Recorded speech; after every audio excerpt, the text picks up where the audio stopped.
নমস্কার, loving family যোগমায়াতে আপনাদের আবার স্বাগত জানাচ্ছি। আজ আমি আপনাদের সঙ্গে শেয়ার করব একটা মেটে কারি রেসিপি, মাটনের না চিকেনের মেটে কারি। তো কিয়ানের কালকে থেকে পরীক্ষা শুরু হচ্ছে, সেই জন্য ওকে পড়াতে হবে, তাই ওর বাবাকে একটু মেটে আনতে বলেছিলাম। চিকেনের দোকানে আমি আর ওর বাবা গেছিলাম, তো আমি বলেছিলাম একটু বেশি করে মেটে দিয়ে দিতে। তাই সেই মেটে কারিটা দিয়ে কারিটা আমি আজকে আপনাদের বানানোটা দেখাবো, আর আমি কিভাবে বানাই। আমি জানি সবাই আপনারা হয়তো মেটে কারি এক এক ধরনের ভাবে বানান, কিন্তু আমি যেভাবে বানাই সেইটাই আজ আপনাদের সঙ্গে শেয়ার করব। এটা শেয়ার করছি কারণ কিয়ান একটু খেলছে, একটু পড়ে উঠেছে, যেহেতু কালকে থেকে এক্সাম। আমি বললাম তুমি একটু খেলো, তারপর আমি এসে আবার তোমাকে পড়াবো, আর এই রান্নাটা ঝটপটও হয়ে যাবে। তাই চলুন দেরি না করে আপনাদের দেখাই আমি মেটে কারি রেসিপিটা কীভাবে বানাই। আমি সব কিছু রেডি করে নিয়েছি, চলুন তাহলে দেখাই। এখানে আমি আগে থেকে তেলটাকে গরম করে নিয়েছি যাতে তাড়াতাড়ি হয়ে যায়, আর মশলাও কুটে রেখেছি। মশলা বলতে এখানে আমি নিয়ে নিয়েছি কাঁচা লঙ্কা কুচি, আর পেঁয়াজ কুচি, টমেটো কুচি, আর একটা আলু আমি ছোট ছোট করে যেমন আলু পোস্ততে দেয় সেরকম কুটে রেখেছি। একটাই দিয়েছি, আপনারা চাইলে এটা নাও দিতে পারেন। আমার হাজব্যান্ড বললে একটা আলু দাও, ও একটু আলু না হলে খেতে পারে না, সে কারণে একটা আলু দিয়েছি। আর এখানে একটা টমেটো আমি একটু মোটা মোটা করে কেটে নিয়েছি। আর পেঁয়াজ কিন্তু অনেকটা পরিমাণেই দিয়েছি, কারণ আমার মেটের পরিমাণটা অনেকটা। আর বাদ বাকি যে গুঁড়ো মশলাগুলো লাগবে সেগুলো আমি আপনাদের রান্না করতে করতে দেখাচ্ছি। আর মেটেটা আপনাদের একবার দেখিয়ে নিই। মেটে কিন্তু এখানে আমার পরিমাণে অনেকটাই রয়েছে, তাই তেলটা আমার গরম হয়ে গেছে। প্রথমে আমি কিন্তু আলুটাকে দিয়ে নেব।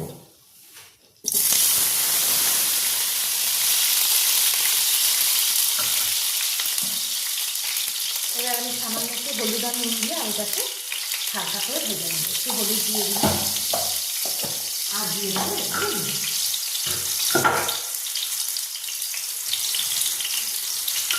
মেটের মধ্যেও কিন্তু আমি আগে থেকে নুন আর একটু লেবুর রস দিয়ে কিন্তু ম্যারিনেশন করে রেখেছিলাম, কারণ মেটের মধ্যে একটা আস্তে গন্ধ থাকে, সেটা বেরিয়ে যাবে।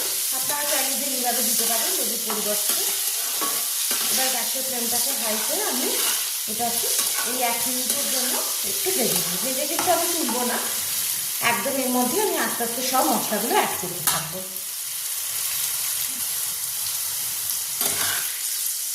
এবার কিন্তু আমি এর মধ্যে দিয়ে দেবো পেঁয়াজ কুচি।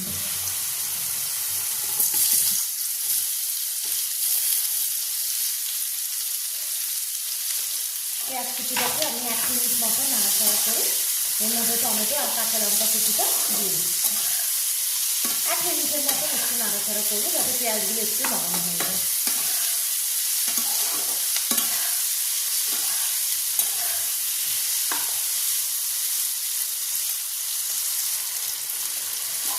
পেঁয়াজটা আমাদের ভাজতে ভাজতে একটু নরম হয়ে গেছে।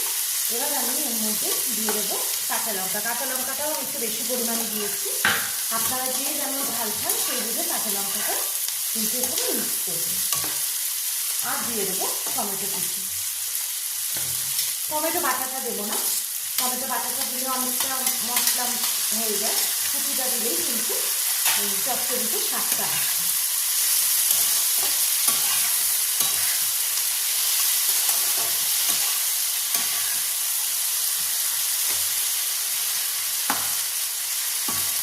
এবার আমি একে একে এর মধ্যে কিন্তু গুঁড়ো মশলাগুলো দিয়ে দেবো। প্রথমেই আমি এর মধ্যে দিয়ে দিচ্ছি গোলমরিচের গুঁড়ো। গোলমরিচটা দিলে একটা অন্যরকম ফ্লেভার আসে, এখানে আমি একটু গোলমরিচের গুঁড়ো দিয়ে দিচ্ছি। এবার দেবো ধনে গুঁড়ো,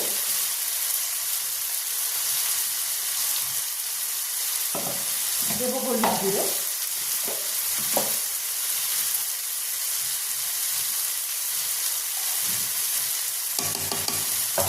আর দেবো লঙ্কা গুঁড়ো।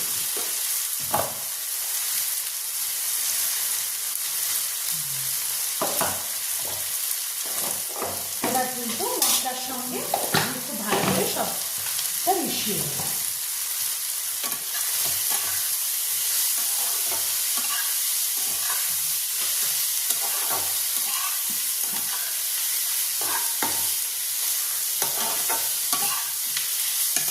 মশলাটা ভালো মতো মেশানো হয়ে গেলে কিন্তু আমি এর মধ্যে দিয়ে দেবো একটু চিনি। চিনিটা অপশনাল, আপনারা চাইলে কিন্তু কেউ নাও দিতে পারেন, কিন্তু চিনিটা দিলে একটু স্বাদটা ব্যালেন্স হয়, সে কারণে আমি কিন্তু চিনিটা একটু দিচ্ছি। খুব সামান্য পরিমাণে আমি এখানে কিন্তু চিনি দিচ্ছি। এটা আমার পাউডার সুগার আছে।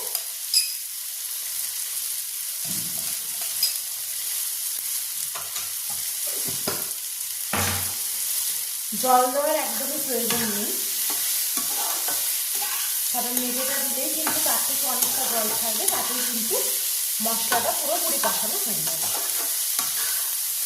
এবার আমি এর মধ্যে দিয়ে দিচ্ছি রসুন বাটা। এখানে আমি 2টো বড় মাপের রসুন, তার সঙ্গে 3টে ছোট এলাচ একসঙ্গে বেটে রেখেছি একটু জল দিয়ে।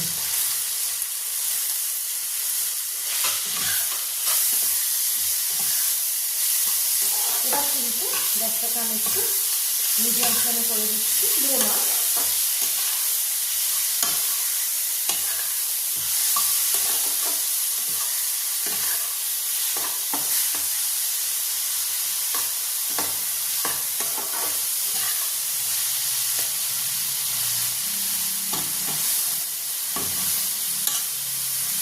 মিডিয়াম ফ্লেমে করে কিন্তু আমি এটাকে ঠিক 1 মিনিটের জন্য ঢাকা দিয়ে দিচ্ছি।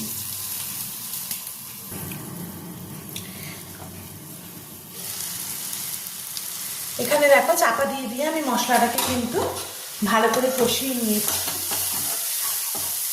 7-8 মিনিট আমি চাপা দিয়ে রেখেছিলাম একদম মিডিয়াম ফ্লেমে, মাঝে মাঝে ঢাকনাটা খুলে একটু নাড়িয়ে দিয়েছি। এখানে কিন্তু মশলাটা আমাদের কষে গেছে একদম। এইবার কিন্তু আমি এর মধ্যে মেটেটাকে অ্যাড করে দেবো।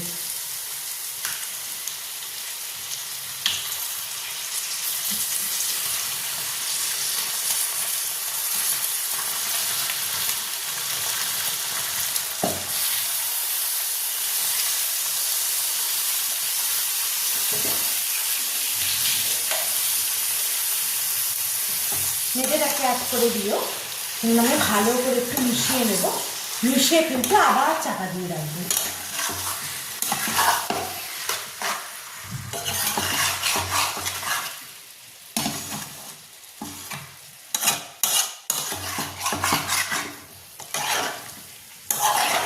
ভালো করে আমি মিশিয়ে নিয়েছি মশলার সঙ্গে। এবার এটাকে আমি আবারও চাপা দিয়ে রাখবো। চাপা দিয়ে রাখলে মেটের থেকে জলটাও ছেড়ে যাবে, আর তাতে কিন্তু মেটেগুলো একদম সেদ্ধ হয়ে যাবে। এখানে কিন্তু আলাদা করে আমি আর জল দেবো না, এটা একদম ভাজা ভাজা হয়ে গেলে কিন্তু আমি নামিয়ে নেবো। এবার চাপা দিয়ে দিচ্ছি, আর গ্যাসের ফ্লেমটাকেও এই সময় মিডিয়াম করে দিচ্ছি।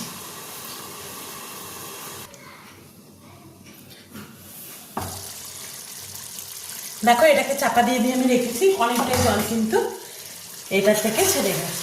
এখানে তাই আলাদা করে আর আমি জল দেবো না। এবার এটাকেই আমি মিডিয়াম ফ্লেমে দিয়ে ভালো করে একদম ভাজা ভাজা করবো, যতক্ষণ না তেলটা একদম বেরিয়ে আসছে।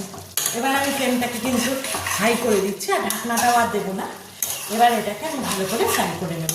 এই সময় সমস্ত কিছু ঠিকঠাক আছে কিনা একবার দেখে নেবে। এবার আমার এটা হাই ফ্লেমে আমি ভালো করে নাড়াচাড়া করবো, তাতে নিচটা লেগে না যায়, করে একদম ড্রাই করে কিন্তু আমি এটা রান্না করি।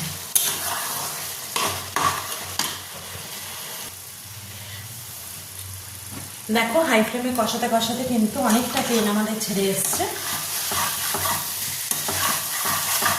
এটাকে কিন্তু আমি 1 মিনিট অন্তর অন্তরে ভালো মতো নাড়িয়ে দিচ্ছি, যাতে নিচের দিকটা ধরে না যায়। এবং হাই ফ্লেমেই রাখছে, আর কিন্তু এটাকে লো করবো না, লো করলে কিন্তু আর ভাজা হবে না। এটাকে তোমরা চাইলে এই অবস্থাও নামিয়ে নিতে পারো, কারণ এটা কিন্তু পুরো রেডি। আমি এটাকে আরেকটু ভাজা ভাজা করে আরেকটু ড্রাই করে তারপর নামাবো। এটা কিন্তু রুটি বা পরোটার সঙ্গে খেতে খুবই ভালো লাগে, আমরা আজকে রুটি দিয়ে খাবো।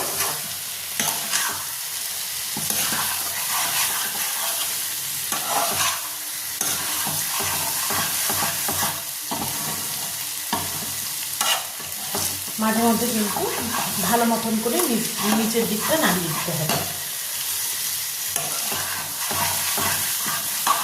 এটা যত ভাজা হবে তত কিন্তু খেতে ভালো হবে। আমি এখানে চিকেনের মেটে দিয়ে করলাম, তোমরা চাইলে কিন্তু মাটন লিভার দিয়েও করতে পারো। সেটা করতে একটু আরও বেশি সময় লাগবে, এত তাড়াতাড়ি তো হবে না। ওটাকে সেদ্ধ করার জন্য একটা আলাদা টাইম দিতে হবে, কিন্তু চিকেনের লিভারটাই কিন্তু সেদ্ধ হওয়া সেরকম ব্যাপার থাকে না, রান্না করতে করতে কিন্তু সেটা পুরোটাই কুক হয়ে যায়।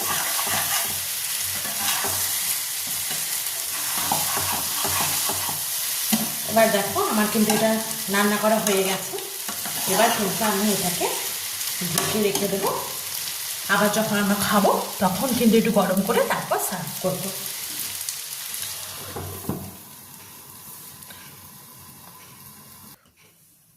আমার রান্নাটা কিন্তু কমপ্লিট হয়ে গেছে। এই 15 মিনিটের মতন সময় লাগলো রান্নাটা করতে। এবার আমি যাই, ছেলেকে গিয়ে এবার আরেকটু পড়তে বসে, আবার তোমাদের সঙ্গে অন্য আরেকটা ভিডিওতে দেখা হবে। যখন আমরা খাবো তখন এটাকে সার্ভ করে দেবো। আর আমাকে অবশ্যই জানিও আমার এই রেসিপিটা কেমন লাগলো। যদি ভালো লেগে থাকে আমার চ্যানেলটাকে সাবস্ক্রাইব করো, ভিডিওটাকে লাইক করো। আর তোমরা সবাই খুব ভালো থাকো। আজকে আসছি, বাই বাই, গুড নাইট।